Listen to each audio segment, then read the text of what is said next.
তুই যে আমার গাড়িটা দিলি, টাকাটা মারলি, তুমি না আমার চিনিস না এই এলাকায় মানে নতুন, তুই আসলে আমার চিনিস না। আমি যে কিরা তুই আমার চিনিস না। আমার নাম কি কয়া লাগবে তোরে? নাম কি তোমার বাবা?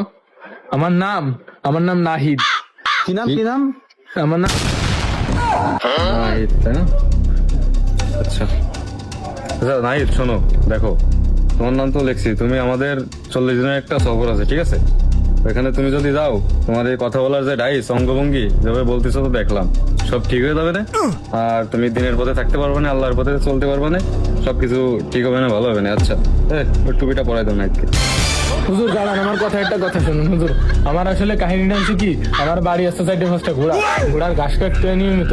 এখন যদি ঘোড়ার ঘাস না কাটি তাহলে আমার সমস্যা হবে না। আমার একটু কাজ আছে হুজুর, আমরা যাই। আমি আসলে তুমি তোমার সব কাজ তুমি দিনের পথে থাকেও করতে পারবে, এখানে অনেক আরো সুবিধা হবে। টুপিটাকে পরাই দাও। হুজুর, কোনো কাজ করবেন হুজুর? হুজুর, আমার সাথে এটা করেন না, হুজুর।